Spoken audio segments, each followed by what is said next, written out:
Bendito seja Deus pelo privilégio de estarmos juntos neste culto de adoração. Agora eu quero compartilhar com você a preciosa palavra de Deus e convido você para abrir sua Bíblia comigo na carta aos Hebreus, no capítulo 1, versos de 1 a 14. Hebreus capítulo 1, versos de 1 a 14.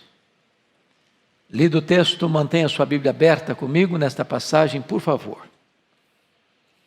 Este é um dos textos mais sublimes de todo o Novo Testamento sobre a majestade incomparável do nosso glorioso Redentor. Está escrito o seguinte, Hebreus capítulo 1.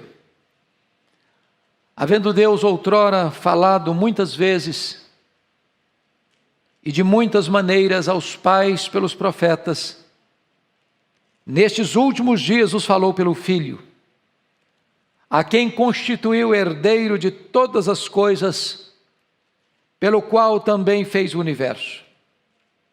Ele que é o resplendor da glória e a expressão exata do seu ser, sustentando todas as coisas pela palavra do seu poder. Depois de ter feito a purificação dos pecados, assentou-se à direita da majestade nas alturas, tendo se tornado tão superior aos anjos quanto herdou o mais excelente nome do que eles. Pois a qual dos anjos disse jamais, tu és meu filho, eu hoje te gerei. E outra vez eu lhe serei pai e ele me será filho. E novamente ao introduzir o primogênito no mundo diz, e todos os anjos de Deus o adorem. Ainda quanto aos anjos diz, aquele que a seus anjos faz ventos e a seus ministros labareda de fogo. Mas acerca do Filho, o teu trono, ó Deus, é para todo sempre. E cetro de equidade é o cetro do seu reino. Amaste a justiça e odiaste a iniquidade. Por isso Deus, o teu Deus, te ungiu com o óleo da alegria, como a nenhum dos teus companheiros. Ainda, no princípio, Senhor, lançaste os fundamentos da terra, e os céus são obra das tuas mãos. Eles perecerão, tu, porém, permaneces. Sim, todos eles envelhecerão qual vestido, também qual manto os enrolarás, e como vestidos serão igualmente mudados. Tu, porém, és o mesmo, e os teus anos jamais terão fim.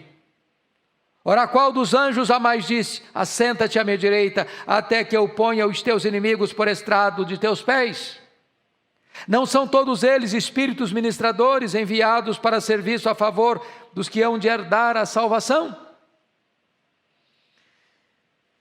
Meus amados, a carta aos Hebreus é uma carta peculiar. Primeiro, ela abre sem nos falar do remetente, nem mesmo do destinatário. Nós não sabemos quem escreveu, exatamente para quem escreveu. Esta carta é chamada adequadamente de o quinto evangelho. Os 4 evangelhos retrataram a vida terrena de Jesus. Hebreus retrata o ministério celeste de Jesus. Os 4 evangelhos retratam o que Cristo fez na terra. Hebreus trata do que Cristo continua fazendo no céu. Hebreus é o livro do Novo Testamento que mais citações tem do Antigo Testamento. Porque Hebreus tem uma tese claramente a ser defendida. Porque basicamente esta epístola foi escrita para judeus que foram convertidos a Cristo e abandonaram o judaísmo e abraçaram o cristianismo. Mas em virtude da perseguição que veio ao mundo, nos meados do 1º século, muitos daqueles judeus, para se livrarem da perseguição atroz, estavam de malas prontas de volta para o judaísmo. E então o autor aos Hebreus escreve para mostrar para aquelas pessoas que, tendo abraçado a Cristo, virar as costas para Ele e retroceder ao judaísmo, seria um caminho de morte, seria uma apostasia. Isto porque, na tese do autor aos Hebreus, Jesus é melhor do que os profetas, é melhor do que os anjos, é melhor do que Moisés, é melhor do que Arão, é melhor do que Josué. O sacrifício que ele ofereceu é melhor do que o sacrifício judaico. A nova aliança que ele inaugurou em seu sangue é superior à velha aliança. O sacerdócio de onde ele procede, da linhagem de Melquisedeque, é superior à ordem araônica, à ordem levítica. Se nós pudéssemos resumir este livro numa única palavra, resumiríamos na palavra melhor. Jesus é melhor. Jesus é melhor. Aqui no texto lido, de maneira particular, o autor aos Hebreus vai provar para nós que Jesus é melhor do que os profetas e ele é melhor do que os anjos. E ele começa de uma maneira extraordinária nesta introdução, dizendo para nós que Deus existe e ele se revelou. Ele parte do pressuposto que Deus existe. Ele não precisa defender a existência de Deus. Deus é real. Ele se revelou, é por isso que nós o conhecemos. Do contrário, nós não o conheceríamos. Dele se revelou na criação, ele se revelou na nossa consciência, ele se revelou nas Sagradas Escrituras e ele revelou-se no seu Filho. O conhecimento de Deus não vem como resultado da perquisição humana, da pesquisa humana. O conhecimento de Deus vem como resultado da própria revelação de Deus. Ele se revelou. Então o texto começa dizendo: havendo Deus outrora falado muitas vezes, de muitas maneiras, aos pais pelos profetas, nestes últimos dias nos falou pelo Filho. É digno de nota, irmãos, que este texto introdutório desta carta é o grego mais belo, mais eloquente, mais refinado de todo o Novo Testamento. Este texto vai provar para nós algo sublime. Quem fala? Deus. Quando fala? Falou outrora. Quantas vezes fala? Muitas vezes. Como fala? De muitas maneiras. A quem fala? Aos pais. Por quem fala? Pelos profetas. Mas agora ele nos fala pelo Filho. Então, eu gostaria de, dito isto, apresentar para vocês, à luz desta passagem, a superioridade do Filho em relação aos profetas, mediante quem Deus outrora falara aos pais. Por que o Filho, pelo qual Deus nos fala agora, é superior? É curioso isso, irmãos, porque quando Deus fala pelo Filho, é a sua máxima revelação. Não tem mais revelação a partir do Filho. Não é possível receber revelação maior, revelação melhor, revelação ulterior. Quando Deus nos fala pelo Filho, cessa aqui toda e qualquer outra revelação. A revelação outrora dos profetas aos pais era fragmentada, era parcial, era apenas preparatória para a revelação última e final de Deus, que é pelo Filho. Então qualquer pessoa que hoje aguarde de Deus novas revelações, aguarde de Deus futuras revelações, ou aguarde de Deus melhores revelações, equivoca-se, porque Deus agora nos fala pelo Filho. E a grande tese é o autor aos Hebreus, ele nos fala pelo Filho, e o Filho é maior do que os profetas. E por que maior do que os profetas? Ele passa a descrever. Em primeiro lugar, Jesus é maior que os profetas, meus amados irmãos. Notem comigo, nesses últimos dias nos falou pelo Filho. Nenhum profeta, nenhum anjo pode ser chamado de filho, no maiúsculo. Jesus é o Filho, eternamente gerado do Pai. Jesus tem a mesma substância do Pai. Ele é da mesma natureza do Pai. Ele tem os mesmos atributos do Pai. Ele realiza as mesmas obras do Pai. Ele é incomparavelmente singular. Ele é único, exclusivo. Então esta é a última revelação de Deus pelo Filho. Mas vejam vocês que ele também é o herdeiro de todas as coisas. Notem comigo o versículo de número 2, a quem constituiu herdeiro de todas as coisas. Note que isto aí não é em virtude daquilo que ele já desfrutava com o Pai antes que houvesse mundo, mas em virtude da sua encarnação, em virtude da sua morte, em virtude da sua ressurreição, Deus o constitui herdeiro de todas as coisas. É isso que está em Filipenses. Ele se esvaziou a si mesmo, ele assumiu a forma de servo, ele se humilhou até a morte, morte e cruz, pelo que também Deus o exaltou sobremaneira. Ele deu o nome que está acima de todo nome, para que todo joelho se dobre diante dele, e toda língua confesse que ele é Senhor, para a glória de Deus Pai. Então Deus dá de presente para o seu Filho como herança a igreja. Você é presente do Pai para o Filho. Você é a herança de Deus, que Deus deu ao Filho, como resultado, como consequência da sua obra vicária na cruz. Ele é o herdeiro de todas as coisas. Mas o autor aos Hebreus prova que ele é superior aos profetas, em segundo lugar, não apenas porque ele é o herdeiro, mas também porque ele é o agente da criação. Olha o versículo 2, pelo qual também fez o universo. Já pensaram nisso, irmãos? Jesus Cristo, Filho de Deus, o nosso Redentor, aquele que se fez carne, aquele que nasceu de uma mulher, aquele que nasceu sob a lei, aquele que foi um bebê enfaixado em panos e deitado numa manjedoura, aquele que cresceu em sabedoria, estatura e graça diante de Deus e dos homens, aquele que cresceu numa carpintaria, aquele que morreu numa cruz, aquele que deixou o seu túmulo vazio. Este é o Criador do universo. Todas as coisas foram feitas por intermédio dele, e sem ele nada do que foi feito se fez. As coisas visíveis e as invisíveis, este mundo tão vasto, tão insondável, com milhares, com milhões, com bilhões de mundos estelares e galáxias, com mais de 93 bilhões de anos-luz de diâmetro, tudo isso foi feito por ele. A matéria não é eterna, o mundo não veio à existência por geração espontânea, o mundo não é resultado de uma explosão, o mundo não é resultado de uma evolução de milhões e milhões de anos, o mundo existe porque o Filho de Deus criou todas essas coisas. Ele é superior aos profetas, diz o autor aos Hebreus. Mas ainda, notem comigo, ele é superior aos profetas, porque versículo 3 diz assim, ele é o resplendor da glória e a expressão exata do seu ser. Que coisa extraordinária.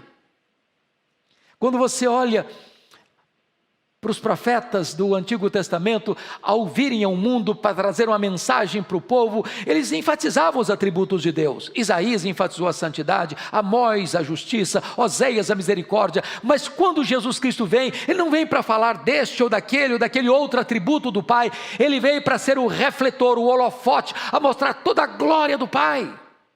Assim como o sol expande os seus raios, cheio de luz e calor, assim do Cristo de Deus surge toda a beleza do Pai, toda a glória do Pai, o fulgor do Pai. Você olha e vê em Jesus, sabe por quê? Porque ele é a exata expressão do ser de Deus. Nele habitou corporalmente toda a plenitude da divindade. Você quer conhecer Deus? Olha para Jesus. Você quer ver quão poderoso é Deus? Olha para Jesus. Você quer saber quão misericordioso é Deus? Olha para Jesus. Você quer saber quanto Deus é bom? Olha para Jesus. Você quer saber como Deus é? Olha para Jesus. Ele é a exegese de Deus.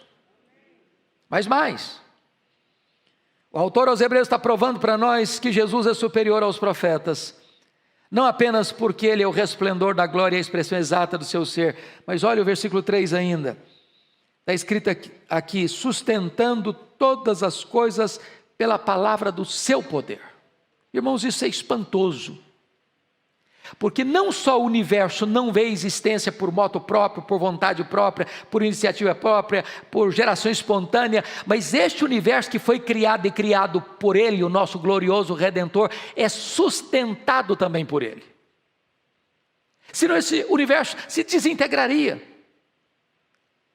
Esse universo não só foi criado e jogado para lá, ele está presente, ele é o regente, ele é o protetor, ele é o provedor, ele intervém, ele interfere, ele é o rei que está sentado no trono, governa o universo, dirige as nações, dirige a história, tudo é sustentado por ele, nele tudo subsiste. Mas o autor aos Hebreus vai um pouco além, para provar que ele é superior aos profetas, mostrando para nós outra coisa gloriosa. Veja você aí, depois de ter feito a purificação dos pecados. Então note comigo, ele é Deus, eternamente Deus. Foi o que João disse, no princípio era o verbo, e o verbo estava com Deus, e o verbo era Deus.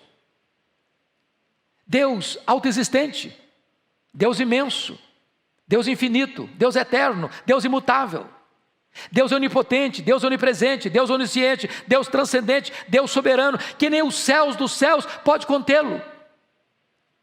Então aprouve a este Deus no conselho da Trindade, antes dos mundos existirem, entrar num conselho, e o Pai nos amou, e o Pai nos predestinou, e o Pai nos escolheu, e o Pai então determina que o seu Filho venha ao mundo para salvar-nos, e o Filho então se fez carne, o Filho se esvaziou, o Filho assumiu a forma de servo, o Filho tomou sobre si os nossos pecados, o Filho carregou no seu corpo os nossos pecados, o Pai lançou sobre ele a iniquidade de todos nós, e ele como sacerdote perfeito, e ele como sacrifício perfeito, morre em nosso lugar, pelos nossos pecados, para nossa justificação, e agora ele fez a purificação dos pecados. Deus sendo Deus, tornou-se homem. Deus sendo santo, tornou-se pecado. Deus sendo bendito, tornou-se maldição. E este Deus, o Filho, morreu pelos nossos pecados, para nos dar a vida eterna. Ele fez a purificação dos pecados na cruz do Calvário, pelo seu sangue.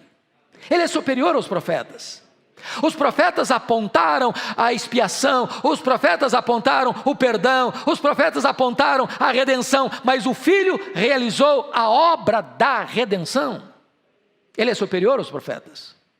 Mas o autor aos Hebreus conclui o seu raciocínio mostrando a superioridade do Filho em relação aos profetas, quando diz no verso 3 assim: depois de ter feito a purificação dos pecados, assentou-se à direita da majestade nas alturas. Ele é exaltado, ele é glorificado, ele é colocado numa posição que não tem como colocar acima desta posição que ele foi colocado. Ele foi exaltado sobremaneira. Ele está à direita de Deus Pai, como governador do universo, como governador do mundo. Ele quem põe reis, ele quem destrona reis, ele quem levanta reinos, ele quem abate reinos, ele quem dá vida, ele quem tira a vida, ele quem tem as rédeas da história em suas poderosas mãos, é ele quem dirige a igreja, ele é o cabeça da igreja, ele é o dono da igreja, ele é o edificador da igreja, ele é o protetor da igreja, ele está no trono e ele reina, e ele vai voltar em glória para buscar a sua igreja. Louvado seja o Senhor. Ele é superior aos profetas. Mas agora notem comigo que já no primeiro capítulo, o autor aos Hebreus vai defender uma segunda tese. Ele não é apenas superior aos profetas, ele é também superior aos anjos. E vale destacar que já no final do primeiro século, tinha um grupo se desviando da sã doutrina e começando a adorar anjos. E os anjos não recebem culto, eles não podem receber culto, eles também são adoradores, eles também se juntam à igreja para adorar aquele que está no trono, aquele que é digno de toda honra, toda glória e todo louvor. Então o autor aos Hebreus vai provar para nós que o Filho não só é superior aos profetas, ele é também superior aos anjos. De que maneira? Vamos ver. Primeiro, o Filho tem um nome superior ao nome dos anjos. Olha o verso 4 comigo. Tendo se tornado tão superior aos anjos, quanto herdou mais excelente nome do que eles. Pois a qual dos anjos disse jamais: tu és meu filho, eu hoje te gerei, e outra vez eu lhe serei pai, ele me será filho. Ele herdou um nome, mas muito, muito, muito superior aos anjos, às hostes mais exaltadas, ao arcanjo, aos querubins, aos serafins, aos anjos. Porque ele recebeu um nome que nenhum anjo recebeu: filho. Filho, da mesma essência, da mesma substância, da mesma natureza, tendo os mesmos atributos, realizando as mesmas obras do Pai. Nenhum anjo recebeu esse privilégio de Deus dizer: eu hoje te gerei, tu és meu filho. Nenhum recebeu esse privilégio. Ele tem esse nome que é sobre todo nome. nem reis, nem imperadores, nem filósofos, nem cientistas, nem os doutores mais renomados, nem os místicos, nem aqueles que se tornaram grandes aos olhos dos homens, jamais tiveram um nome tão célebre, tão precioso, tão amado, tão temido, tão poderoso. É o nome do Filho de Deus, é o Filho de Deus. É Deus quem deu a ele este nome, que é sobre todo nome. Ele é superior aos anjos. Mas em segundo lugar, notem comigo que o Filho tem uma dignidade superior. Não apenas um nome superior, mas uma dignidade superior. Veja o verso 6 comigo, por gentileza. E novamente ao introduzir o primogênito no mundo, diz: e todos os anjos de Deus o adorem. Notem vocês que Jesus Cristo, ao entrar no mundo, ele entra no mundo como o unigênito de Deus. Porque Deus amou o mundo de tal maneira que deu o seu Filho unigênito, para que todo o que nele crê não pereça, mas tenha a vida eterna. Quando ele entra no mundo, ele entra como o unigênito de Deus, o único Filho de Deus. E ele vem então e faz a purificação dos pecados, e nos resgata, e nos redime, e nos salva, e nos perdoa. E agora você que crê no Senhor Jesus Cristo é chamado de Filho de Deus. Você nasce dentro da família de Deus, você faz parte da família de Deus, você é herdeiro de Deus, você é coerdeiro com Cristo. E agora então o Filho é levantado aos céus, e é recebido lá como Filho de Deus, exaltado. Mas quando ele voltar em glória e majestade, ele virá como primogênito de Deus, porque muitos outros filhos de Deus foram gerados. Agora você faz parte desta gloriosa família de Deus. Você foi adotado da família de Deus. Você nasceu da água, você nasceu do Espírito, você nasceu de novo, você nasceu de cima, você nasceu de Deus. E agora você faz parte desta gloriosa família. Gloriosa família. E agora quando ele volta em majestade e glória, há uma ordem para os anjos: adorem, adorem o Filho, adorem o Filho, adorem o Filho.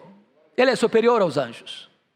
Mas em terceiro lugar, confira comigo, o Filho tem não apenas um nome superior, não apenas uma dignidade superior, o Filho tem também uma natureza superior. Olha o verso 7 comigo, por favor. Ainda quanto aos anjos diz: aquele que a seus anjos faz ventos e a seus ministros labaredas de fogo. Veja vocês que ele criou os anjos. Os anjos são criatura dele. Ele é superior por isso, ele é o Criador. Os anjos estão a seu serviço. Os anjos são seus diáconos. Os anjos estão para cumprir as suas ordens. E ele compara aqui com o vento, e ele compara com o fogo. E o vento trata da velocidade com que eles obedecem às ordens do Criador, e o fogo fala do juízo com que eles podem impor as disciplinas e o juízo de Deus. Ele é superior aos anjos, exatamente por causa da sua natureza. Ele criou os anjos, e os anjos estão para cumprir as suas ordens. Os anjos obedecem às suas ordens. Eles o adoram como aqueles serafins que cobrem o rosto, cobrem os pés, mas com as outras duas asas eles voavam como o vento para atender ao seu mandato. E é assim que Deus faz. Quando Deus ordena um anjo para vir cuidar de você, para vir proteger você, para vir impedir que você tropece com alguma pedra, esses anjos estão aí. Você não os vê, você não os contempla, mas eles estão servindo a igreja. Eles são espíritos ministradores em favor da igreja, sob a ordem de Jesus. E às vezes a exercer juízo, como exerceram em Sodoma e Gomorra, como exerceram na morte de Herodes, Agripa I, fulminado por um anjo. São como labaredas de fogo. Mas em quarto lugar, irmãos, percebam comigo que Jesus, o Filho, é superior aos anjos, porque o Filho tem uma posição superior. Olha por favor o versículo 8. A parte A. Mas acerca do Filho, o teu trono, ó Deus, é para todo sempre. Preste atenção nisso. O Pai se dirigindo ao Filho, e o Pai se dirige ao Filho dizendo: o teu trono, ó Deus, é para todo sempre. Isso é magnífico. Mas acerca do Filho, o teu trono, ó Deus. O próprio Pai reconhece o Filho como Deus, da mesma essência dele. E ele tem uma posição superior, porque o seu trono, diz o texto, é para todo sempre. Onde são os reinos deste mundo? Onde está o Egito? Onde está a Síria? Onde está a Babilônia? Onde está o Império Medo-Persa? Onde está o Império Greco-Macedônio? Onde está o Império Romano? Onde são os reis? Onde são os imperadores? Onde são os grandes? Eles se levantam e caem. Seu governo acaba. Eles morrem. Eles viram pó. Você pode visitar o túmulo deles. Você pode visitar o túmulo dos homens que criaram religiões para desviar as pessoas da verdade. Você pode visitar o túmulo de Buda. Você pode visitar o túmulo de Confúcio. Você pode visitar o túmulo de Maomé. Você pode visitar o túmulo de Allan Kardec. Você pode visitar o túmulo dos papas. Você pode visitar o túmulo dos reis. Mas o túmulo do Rei da Glória, Jesus de Nazaré, está vazio. Ele está vivo e Ele está no trono. E Ele reina. E o seu reino é eterno. E o seu trono jamais passará. Ele é superior aos anjos. Mas, amados irmãos, em quinto lugar, diz o texto aqui, o Filho tem um exemplo superior. Olha comigo o verso 8b e o verso 9. Está escrito o seguinte: e cetro de equidade é o cetro do seu reino. Amaste a justiça e odiaste a iniquidade. Por isso Deus, o teu Deus, te ungiu com óleo da alegria, como nenhum dos teus companheiros. Pensem comigo nos reinos, pense comigo nos tribunais, pense comigo nas grandes cortes, pense comigo nos poderes maiores das poderosas nações. O que você vê? O que você nota? Aqui, ali e acolá. Corrupção, mentira, tramas, injustiças, falta de equidade. Mas o trono do Filho não apenas é eterno, mas não tem mácula, não tem mancha, não tem pecado, não tem desvio, não tem falcatrua, não tem corrupção, não tem violência, não tem injustiça. É reino, é trono de equidade. Ele ama a justiça, Ele odeia a iniquidade. Este é o trono de Deus, e é porque Ele é absolutamente justo. Não há qualquer mácula na sua vida, no seu caráter, no seu governo. É que o Pai o ungiu com o óleo da alegria, como não ungiu nenhuma outra pessoa igual a Ele. Ele não só é ungido com o óleo da alegria, mas Ele também unge a você e a mim com o óleo da alegria. Se você crê nele, se você está nele, a alegria de Deus pode invadir o seu coração e a sua vida nesta noite. Mas ainda, queridos, em penúltimo lugar, o Filho não apenas tem um nome superior, não apenas uma dignidade superior, não apenas uma natureza superior, não apenas uma posição superior, não apenas um exemplo superior, mas em sexto lugar, o Filho tem uma obra superior. Olha comigo os versos 10 a 12, por gentileza. Ainda, no princípio, Senhor, lançaste os fundamentos da terra, os céus são obra das tuas mãos. Eles perecerão, tu, porém, permaneces. Sim, todos eles envelhecerão qual vestido, também qual manto os enrolarás, e como vestidos serão igualmente mudados. Tu, porém, és o mesmo, e os teus anos jamais terão fim. O que ele está dizendo? É que a obra da criação vai envelhecer. Este mundo que você conhece, que você vê, que você toca, diz a Bíblia, vai se desfazer, vai derreter, vai se desintegrar. Pedro diz isso numa linguagem forte, na sua segunda carta, capítulo 3, os elementos se desfarão abrasados, todas a terra e as obras que nelas existem serão atingidas por este fogo, e então haverá novos céus e nova terra, dos quais habita justiça. A criação, Assim como o nosso corpo vai envelhecer, vai ficar enrugado, vai ficar caquético, mas Deus vai trazer um corpo novo, um corpo imortal, incorruptível, poderoso, glorioso, espiritual, celestial. Assim também Deus vai restaurar toda a obra da criação e haverá novos céus e nova terra. Mas Ele, o Criador, nunca vai envelhecer, nunca vai se desintegrar, nunca vai ficar caduco. Ele está dizendo isso para nós nesta noite, amados irmãos. Mas, notem comigo, porém, eis o mesmo, e os teus anos jamais terão fim. Ele é o mesmo ontem, Ele é o mesmo hoje, Ele será o mesmo amanhã, Ele é eternamente o mesmo, Ele é imutavelmente o mesmo. Por isso nós não somos consumidos, porque Ele não muda, Ele é superior aos anjos. Mas finalmente, em último lugar, o Filho tem também um destino superior. Confira comigo os versos 13 e 14. Ora, a qual dos anjos jamais disse: assenta-te à minha direita, até que eu ponha os teus inimigos por estrado dos teus pés? É uma pergunta retórica. E a resposta é nunca, nunca, nunca, nunca aconteceu isso. Deus nunca disse para um anjo, por mais excelente que ele seja: assenta-te aqui à minha direita, e agora eu vou colocar todos os teus inimigos debaixo dos teus pés. Ele nunca disse para anjo nenhum. Mas Ele disse isso para o seu Filho. O Filho que se esvaziou, que assumiu a forma de servo, que morreu morte de cruz, e que ressuscitou, que voltou ao céu, está à direita de Deus Pai. Ele recebe de Deus Pai esta promessa: assenta-te aqui à minha direita, até que eu coloque todos os teus inimigos debaixo dos meus pés. E quando todos os inimigos do Filho estiverem debaixo dos seus pés, Ele então entregará o reino ao Deus e o Pai, para que Ele seja tudo em todos. Em outras palavras, meus irmãos, é impossível lutar contra o Filho e prevalecer. São tolos, são nécios, aqueles que se levantam contra o Filho de Deus.